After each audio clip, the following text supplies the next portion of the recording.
Hi everyone, this is Kelly Zahudanis with Content for Demand, and today we're talking about how content is the key to ABM success. It is an essential component to a comprehensive marketing strategy.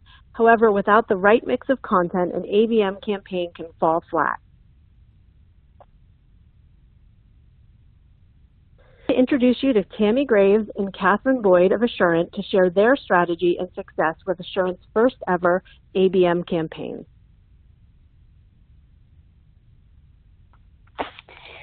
Thanks, Kelly. This is Tammy Graves from Assurant. I am the director of the content strategy discipline at Assurant, and like Kelly mentioned, ABM is a new marketing tactic for us, a new marketing strategy for us, and it's one where content is really critical. So I'm going to spend some time today talking about how we kicked it off at Assurant and how we've made it successful.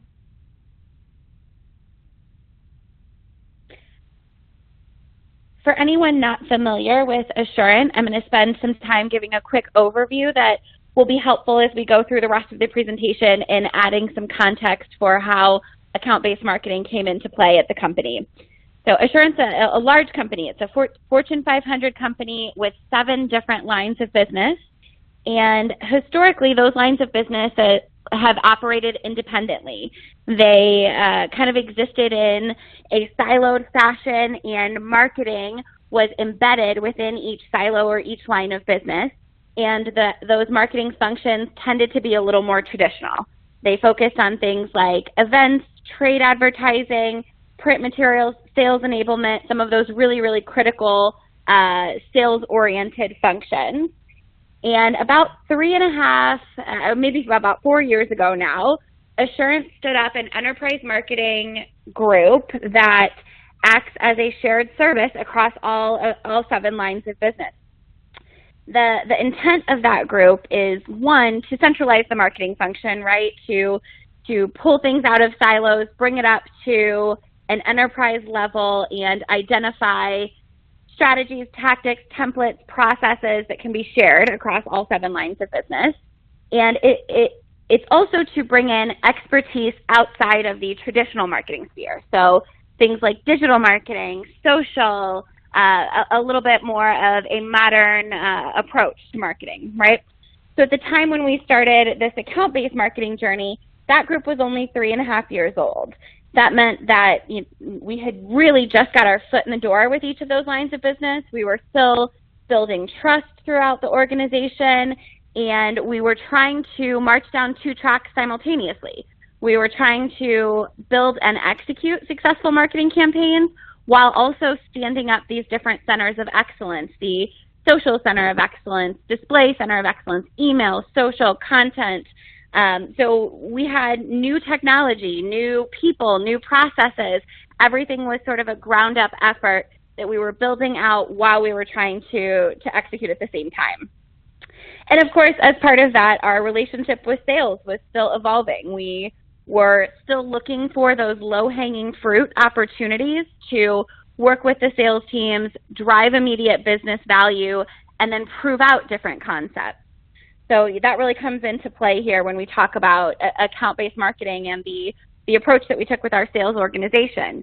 I think a lot of companies look at, or a lot of marketing departments look at the really sophisticated version of account-based marketing and say, that's what we need to strive for, and that's not where we were at in terms of our digital marketing maturity at Assurant. We were not able to build that really sophisticated version right out of the gate.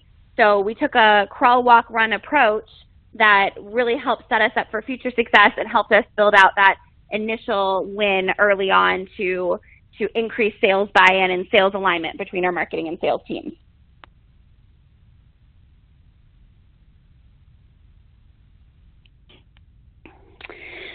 So when you think about the organizational impact of account-based marketing and how it really aligns marketing to sales, this became the obvious approach for Assurant. In one of our lines of business, we focused very heavily on the mobile carrier audience. So when you think about mobile carriers here in the U.S. and even globally, there aren't that many of them, right? You've got 4 or 5 major service providers and a handful of others outside of that major group that you're really targeting. So when you think about that target audience and the people that we really want to reach out to from a mobile carrier perspective, it's a traditional lead generation play wasn't the right approach for us. We had a handful of target accounts. We already knew those were the leads we wanted to go after. We needed to really tailor our approach to those target accounts. And when you think about what Assurant does in the mobile carrier space, that's a helpful framework to have here throughout this presentation. So if you think about you or I, who are these individual cell phone holders, a lot of times we purchase insurance on our phone, right? If we break the phone or we lose it, we want to be able to send it back to Verizon, AT&T, whoever we got it from, and have that phone replaced. And the phone insurance component allows us to do that. Or let's say there's a new iPhone or Samsung phone that comes out and we want to trade in and upgrade our phone. The trade-in and upgrade process at those mobile carriers is what allows us to do that in a cost-effective way. And Assurant is sort of the business behind the scenes that helps empower those things. So whenever you're trading in your phone to a Verizon or you file a claim through AT&T or someone like that, there's a company like Assurant behind the scenes who is helping process that claim, shipping out the new phone, refurbishing your old phone so it can go back onto market, and helping build trade-in and upgrade offers that are attractive and price efficient. So I say all that to point out the fact that when we think about account-based marketing in the mobile carrier space, we're not talking about individual cell phone holders here. We're talking about targeting the companies that provide phones and interact directly with the client. And like I said, there's only a handful of them globally. So that lead generation approach doesn't really make sense. We really had to nail down those top 13 target accounts that we wanted to go after and spend some time evaluating what's important to those accounts. How are they structured from a sales and business development perspective? What commonalities do they have in each of those accounts that will help us build a program that can be scaled across all 13 of them? And knowing that we have that hyper-targeted list, one of the things we really wanted to do was be able to hand over intelligence about those target accounts. So what content resonates with them? What are they interested in? When are they interested in it? And how do we empower our sales teams to use that information to reach out at the right time, reach out to the right contact, and really tailor and personalize their approach so that they're spending less time working with unqualified leads or people in the department who may not be interested yet or engaged in what Assurant has to offer. How do we focus our energy on the contacts and target accounts who are really interested in what we have to say right now and really putting together the business value we can provide with the opportunity that they have at their companies.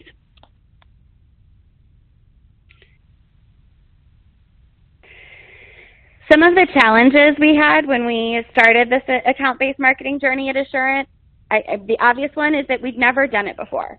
We did not have any easy playbooks or templates. We didn't have the right technology. And there was a huge lack of comfort with the automation component that goes into account-based marketing or any marketing, really. You know, we had, I spoke to this earlier, that we had sales teams who were used to being in complete control of their contact list. They were sending emails from Outlook. They were calling directly from their phones. They were not used to sharing these high-value contacts and having a marketing organization map out a communication approach with those contacts that they didn't fully control. So there was some hesitancy to participate. They weren't completely sold on the value that account-based marketing could provide. From an execution perspective, we were really unsure of our content resources. You know, we have a great creative services team in-house, but it's maybe 10 to 15 people, and they serve an organization of 14,000. So they certainly had their plates full, and we knew that really impactful, engaging content was going to be critical to our success. And as mentioned earlier, we really needed to prove out value quickly to increase that sales buy-in. They were hesitant to participate in the program, so we really wanted to find that low-hanging fruit, prove out the win, and get more buy-in, more people on board, more demand for the program so that we could make a bigger impact.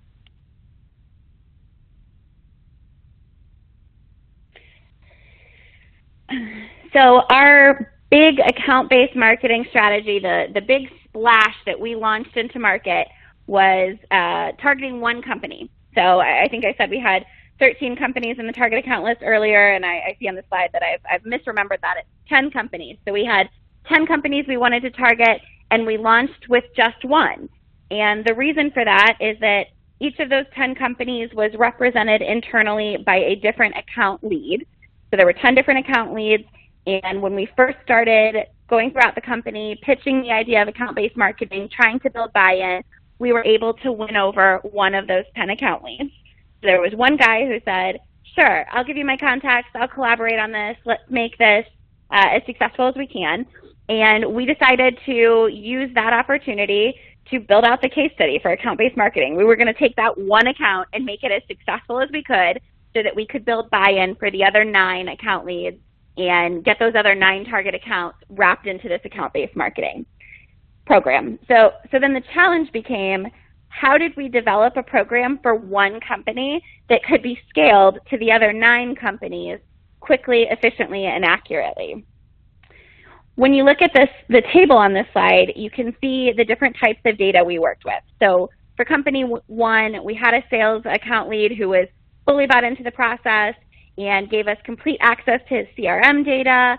He did multiple discovery sessions with us where he talked through how that company's sales and business development teams were structured, what different individuals within those teams were interested in, what triggers and pain points they had, how all of that came together. And then we took those contacts away and did LinkedIn profile audits to uncover any digital behaviors we could. Then for companies 2 through 10, we obviously didn't have the same information, right? Those sales leads were not fully bought in yet, so they weren't sharing CRM data. They weren't telling us what the pain points and triggers were. So we went through the exercise as a marketing organization of learning everything we could about those accounts from their public information. So we looked at earnings reports, media interviews, their websites, any external marketing they did. And we took all of that information, layered it together with everything we knew about company 1, and we built these initial personas of all 10 companies. We took those personas to all 10 sales leads and said, hey, we know that 9 of you aren't ready yet to participate in this. Might not be the right time to approach for us to be out there marketing to those companies in this fashion. We really just want your expertise. We want you to weigh in here and tell us, are we understanding the pain points accurately? Did we correctly represent the mindset of these different buyers and different departments that you're a part of or that are a part of your target companies? So in that way, we were able to get everybody involved from an expertise standpoint and help us outline what that future track could look like, even though they weren't 100% ready to pull the trigger. So we took that information and we mapped out content journeys for each persona. Once we had the blessing of the sales team leads, we mapped out what that full buyer's journey would look like, and then went through the process of mapping content back to that buyer's journey. And we'll talk about how we did that a little more in depth in a few minutes. And of course, one of the things that we were telling everybody throughout the entire process is, we're out here talking to these key decision makers doing exactly the same thing that you're doing from a sales perspective, right? We want them to understand our expertise. We want them to know that we can support the mobile carrier value chain from end to end. And we want them to see that we have some differentiating value in the market. Even though there are other companies who do the same thing that we do, we want them to understand our competitive advantages and what we're bringing to the table. And we really think this account-based marketing strategy can help.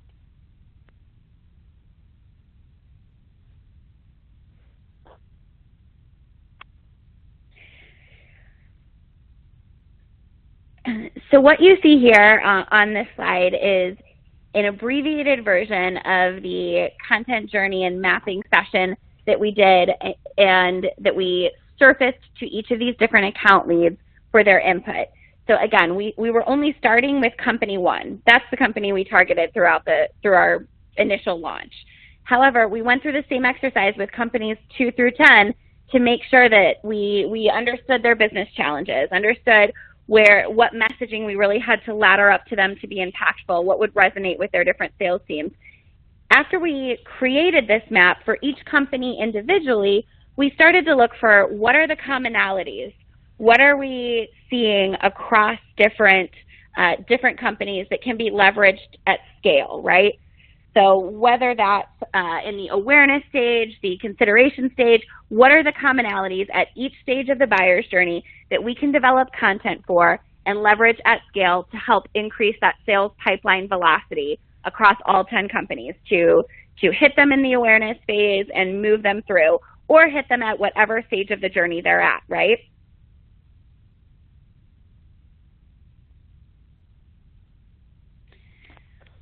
What you see here is a representation of the buyer's journey, and we've only got a few companies plotted on this, but what's important to note here is that these 10 companies did not start the journey in the same, did not start their account-based marketing interactions with us at the same stage in the journey. They were all at different stages.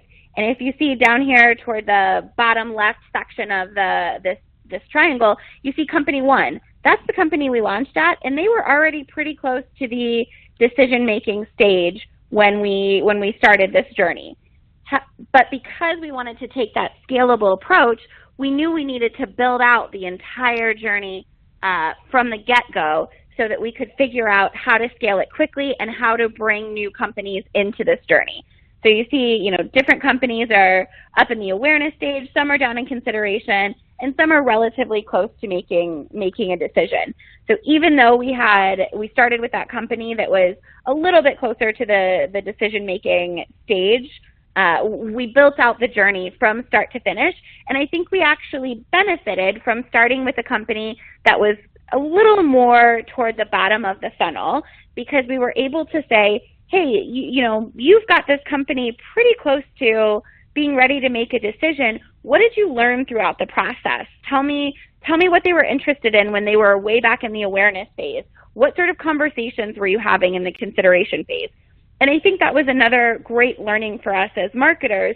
I think a lot of times we gravitate toward starting at the very beginning. Let's start with a company that's at the awareness phase. Let's build that out first and push them through the whole funnel. But I think it helped us in this case to start with a company that was a little bit further along and take those learnings and consider and apply them in a way that allowed us to really scale this out.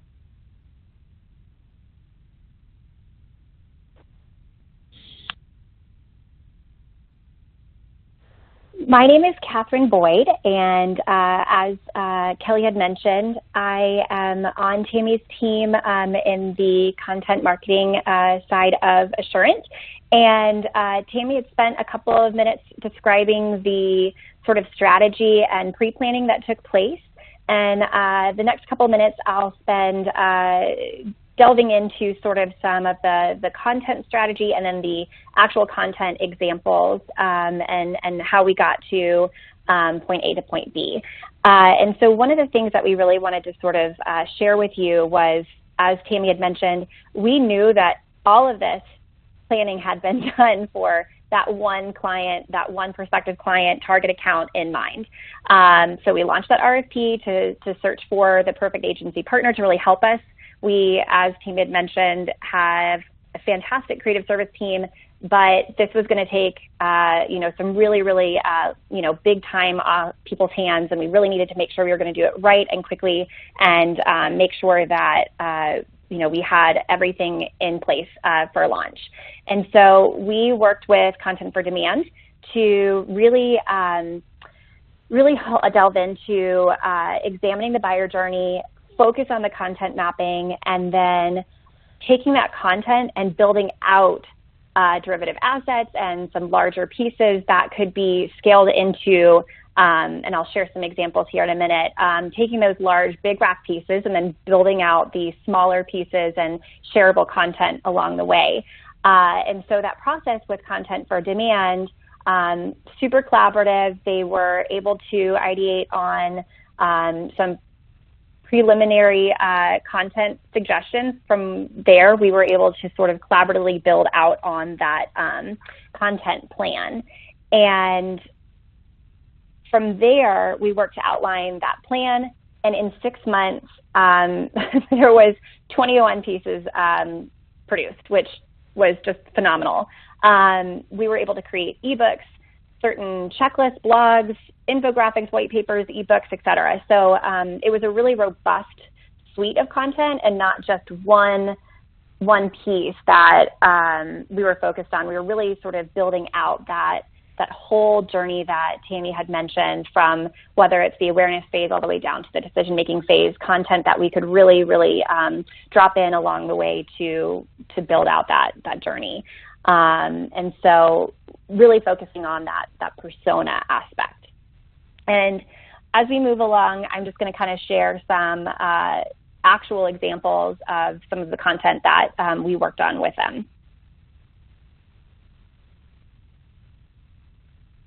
On this channel, on this page here, we had really broken it down into that awareness and consideration. You can see dropped in there are examples of ebooks that we then threw out. We have checklists, let's see, connected decade content, end-to-end capabilities ebook. What's really great is just being able to see how each of these pieces were so just robust in being able to share along the consideration and awareness funnel. And these assets were based, as you can see, on different buyer journey aspects. So I'm just going to kind of pause here just to let the audience take a look at some of these examples, because they really, really are great. And we'll delve in a little bit more. Yeah, Catherine, one thing that I do want to touch on the previous slide is the ability to take those larger pieces like the ebooks that we had listed in those buyer journey stages. And what we were able to do with Content for Demand is really repurpose those topics and create other assets that fit along all the stages of the buyer journey, which was incredibly helpful along the way. So just one thing that I did want to touch right there. But as we progress through the next couple of slides, I just want to share with you some of those examples that were listed in the previous slide of the table. In this slide, we've got, for an example that I touched on, we have an ebook that was created, the Connected Consumer 5 segments of the connected consumer and how they buy. This was a really, really meaty piece that focused on the connected consumer buying types. What keeps them from purchasing a connected device? What encourages them to buy a connected device, and how they interact with certain types of devices. And from that, we identified that there was a problem in their buying stage. So we created a checklist and then put that all up onto our landing page hub that really focused on those personas and educating the target account on here's how you can approach the sales process with X persona, and hopefully build a more personalized approach along the way and building that trust from a thought leadership standpoint.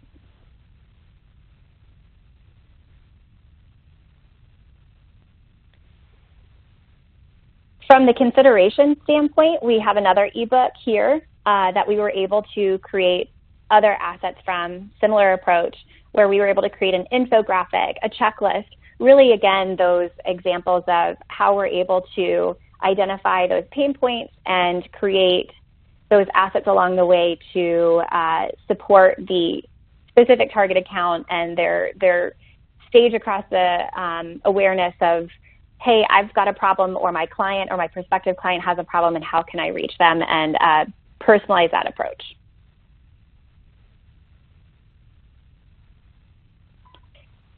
On the next couple of slides, we're going to focus on the individual journey illustrations. And from here, it's really just sort of acknowledging those variety of content pieces. So we'll take a look at those in the next couple of slides. In marketing, of course, there are several different ways to reach your audience and to not just focus on one channel, but instead we had mapped across the entire, opportunity to reach them from an ebook. We created segmented emails, social posts, landing pages. We had blog assets that went up, and of course we saw some examples of a checklist, and even more so PowerPoint asset distribution, disposition. Excuse me.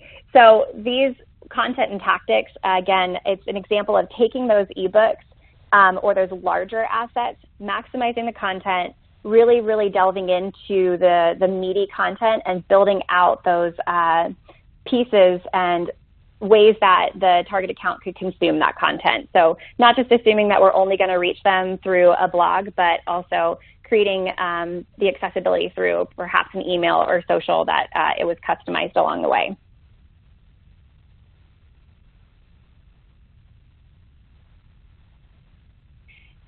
This slide here, it's going to sort of show you how once we had that content built out, we were able to build into the back-end logic for, our sales team to be able to interact with those target accounts.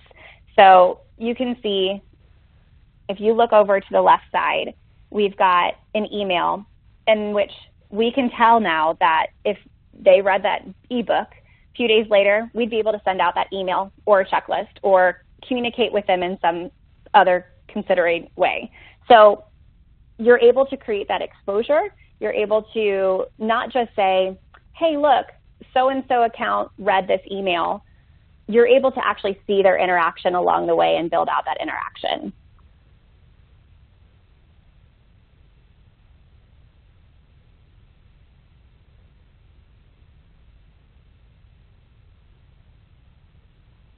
This is an example of sort of how we were able to share that tangible exposure.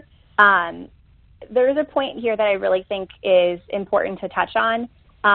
When we were able to create that customized journey or interact with the content that they were interacting with, we were able to have that conversation with the sales team and say, look, due to what we've been able to contribute from the content perspective, the target account that we actually were focused on, in a 30-day span, their traffic actually doubled to our site at Assurant.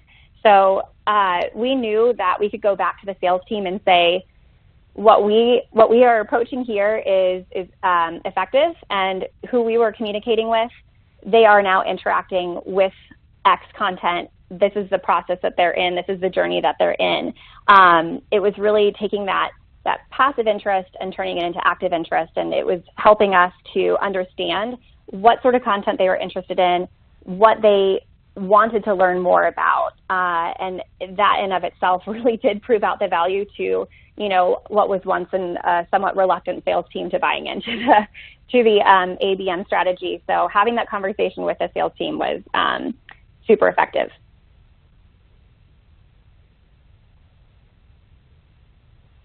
This example here is how we were able to then take that information and create a more personalized approach even more so. So not just seeing that there was an ebook, or we were able to see that they were clicking through. We were able to see that they were personalizing their journey along the way. And Tammy, was there anything here that was specific or informative that you think we should share with the audience?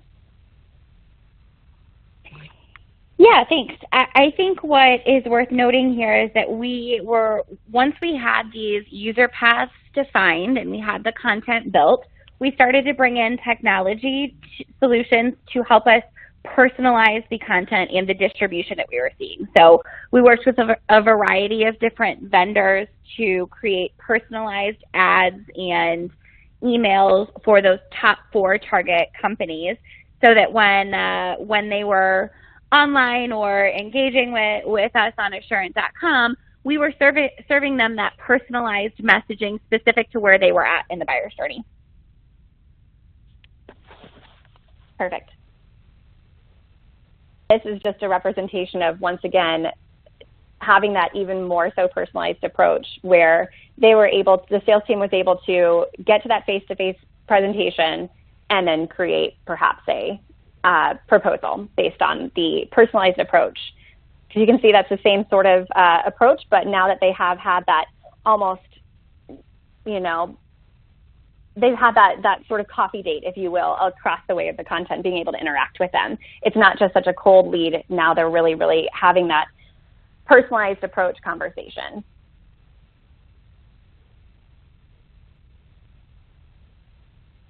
The next couple of slides here, too, are going to be a continuation of some of the examples of that personalization from a social advertising and email perspective. We've got social ads here that really focused on the, oops, sorry, I had to fix my screen.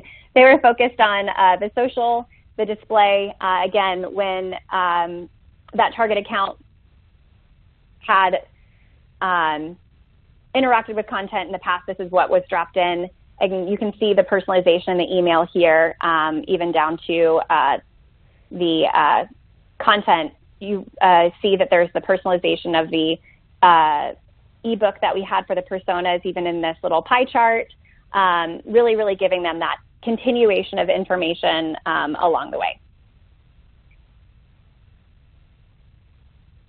These email examples here, you can see is even coming from, you see the headshot up there, it's giving that face-to-face interaction, if you will, coming from our sales team and put into our LinkedIn Elevate team.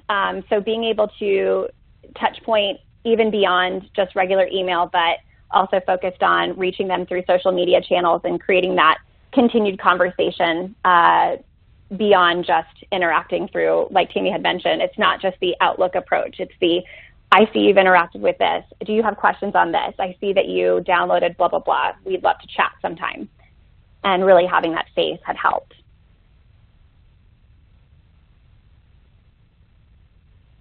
And then some more examples here from the connected consumer education or mobile device management education conversation, really just finding that content that fit within that journey.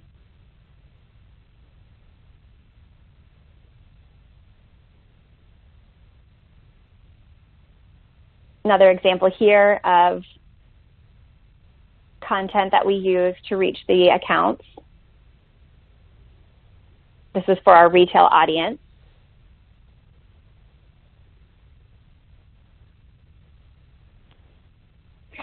I think what's important there in those examples that Catherine just shared, one of the important things to note is that when we launched all of that content, all of the distribution, all of that creative work, we targeted one company with it. We launched with the, you know, that small approach, targeted one company, and then we measured the success and built those use cases and success stories to go around to the other 9 account leads and bring them on board. So what you just saw in the last 4 or so slides was really a ton of work to launch for just one individual company.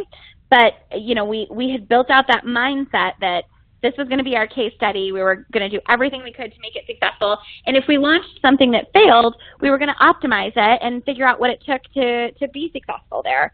So what you saw in the last couple of slides was the final creative that we ended up landing on, but it wasn't necessarily what we started with. You know, some of the emails that we sent to different buyer journeys didn't perform that well. So, some of the emails hit the mark right on the head. Some of the content pieces were more well received than others, right? There was certainly that opportunity to optimize based on what we learned from just the one company and to take those learnings to the different sales leads and say, hey, you know, we've tried this program. We tried it with this one company. Here's what worked. Here's what didn't. Here's the learnings, and let's talk through what sort of engagement we saw. So we were able to take all of that and go back to the different sales teams and tell them, you know, overall this program was a success. Here are the successes we saw. I think Catherine mentioned this, that in one 30-day window we saw the target account that we launched with, their engagement more than doubled with Assurant.com during a 30-day time frame. We saw them engaging more on social media. We saw their open rates in emails outside of this program increase, right? So we saw their newsletter engagement increase even outside of this program while this program was running. So just that having this tailored program made them more interested in Assurant as a whole and more likely to interact with us and engage with us in other programs, just because we were speaking to them in this tailored one-on-one challenge solution approach, right? So we were able to take all of that, those early successes, and go to the sales team and say, hey, here's what we're seeing. Let us give this a shot for the companies that you're responsible for. You know, we've piloted it. We've learned a lot along the way. We're ready to roll it out at scale. And I think, I think our dream state would have been that we won this business really quickly and we were able to go to the different sales leads and say, hey, we won this company. We brought them on board. Let us help you win more business. Let us help you get those other companies on board. But when we looked at our B2B sales funnel, and I think a lot of companies are experiencing this as well, that sales funnel just continues to lengthen right now, right? So our average sales funnel for this line of business is about 4 years. And we've been running this program for, I'm going to say, I think just a little over a year now. So, we haven't hit that 4-year mark yet or anywhere close to it, right? So we're still very much in the process, and we've designed this program for longevity. That's part of the reason that right out of the gate we built 21 pieces of content. We knew that it had to last us, and we had to really commit to this program long term. So even though we weren't able to go back to the sales teams and say, hey, we won this account right away, we were able to go back and show progress. Oh my, okay, so I'm sorry, you're going to hear my dogs in the background here. I guess that's a hazard of our current work from home environment. Sorry about that. Catherine's on calls with me all the time, so she's used to this by now. It's absolutely the new normal. Right. Able to tell a story of winning new business at the time when we were going back to these sales leads, we were able to show increased engagement, increased interest in the company, increased interaction with Assurant, and that was enough. That was enough to bring people on board. So we had another 4 account leads step up and say, this is great. I would love to see this type of engagement with my client or my prospect. So we started to expand the program quickly. We started to build in those other 4 companies and drop them into the same program that we had built out from the beginning. And that was honestly the easy part, right? We went through all of this effort to launch the campaign to one company, to stand it up, get it out there, get it out the door. And then when it came to winning, winning internal buy-in and dropping other companies into the funnel, that became the easy part. We've been able to roll out and scale rather quickly and start to see some of those same results with the new accounts that we're adding into the funnel. So I think that, a couple things there that were really critical for us that don't necessarily show up in every account-based marketing presentation.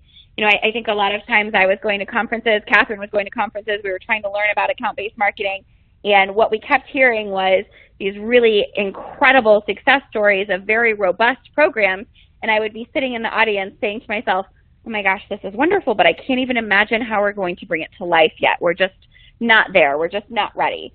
So I think a couple of the things that really helped us turn on this strategy for Assurant and educate key stakeholders within the company and build that buy-in, I think a couple of those key things were, one, we aligned to starting small. Like I said, we aligned to starting with that one company and then just having in the back of our minds that we wanted to roll out to the other 9. So we were able to build that program in a way that it could scale, but we did not launch the big, robust campaign at once. Another thing that we did was we didn't have a ton of dollars to put behind us in the beginning. We started with a content budget that we knew that was the key, right? We had to invest in content. That was table stakes. So we started with a pretty big content budget, but we started with a $0 distribution budget. So we identified the unpaid channels that we could use, and we absolutely maximized our use of those. So when you think about LinkedIn and evangelizing your sales teams to share your organic posts and your organic content and really leverage their networks on social media. We did that. We leveraged the email channel. We worked hand in hand with our comms team to help showcase some of the resources that we were developing for this. We actually, before we had personalization technology in place, we built individual web pages for each company so that, you know, we could manually add the personalization because we didn't have a technology solution at the time that we launched. And again, we launched with just one carrier, so it was easy to create a manual version just for that carrier. But we thought of every workaround that you could possibly think of and applied it to the initial launch so that we could build that buy-in. And then we were really, really rigorous about documenting our successes. Every success we saw, we added it to our success case study internally, so that we were constantly sharing that with the sales teams, constantly aligning on what progress had been made, what opportunities existed, et cetera. And then I think another thing that was really critical for us, it was the marketing and sales alignment and how dedicated we were to keeping those communication channels open. When we launched the initial program targeted at that one company, we had a weekly touch-base meeting with that account lead.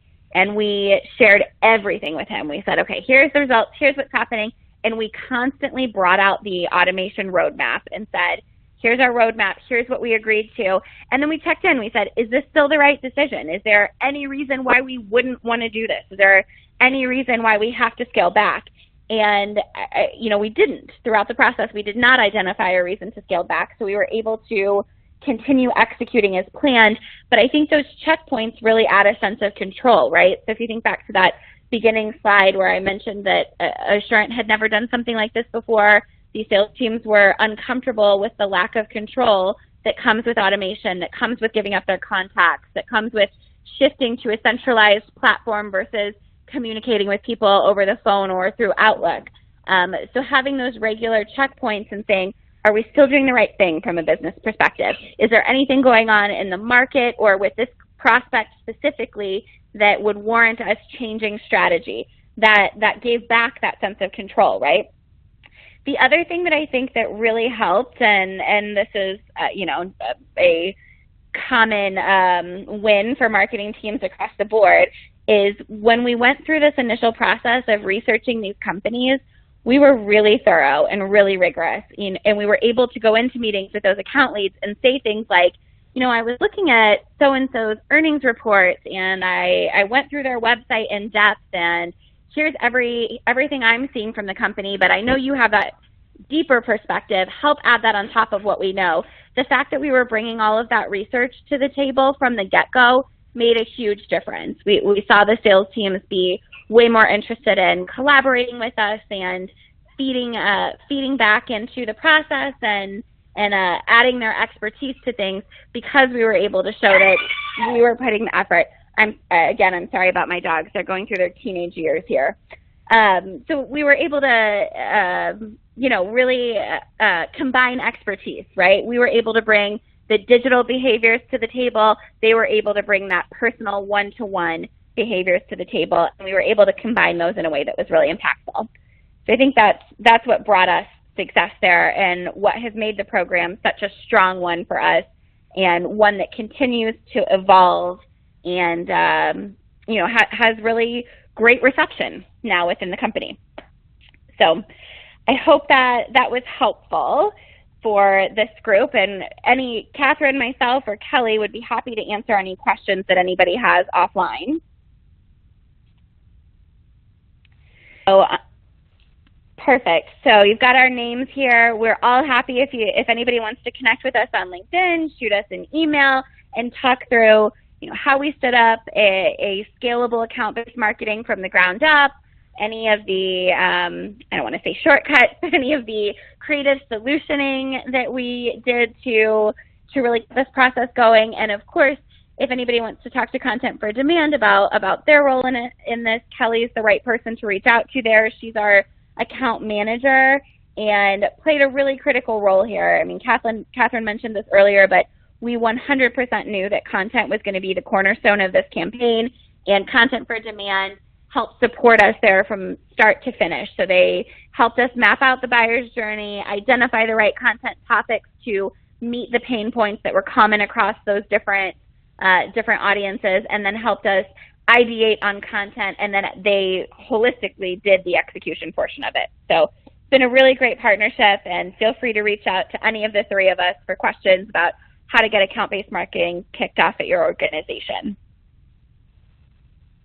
One quick thing, Tammy, that I do want to add is I think you hit a really great point, is that you don't have to have everything in place, and you don't have to have the world's biggest budget to truly get this off the ground. That was one of the things that through conversations of the success story, if you will, we have really met a lot of people who are in the same boat and really looking to launch that ABM approach, but don't really know how to get started. And I think that hopefully this did provide that at least, insight to know we didn't have everything in ducks in a row, but we were able to sit down and strategize and partner with a team that could really help us get there.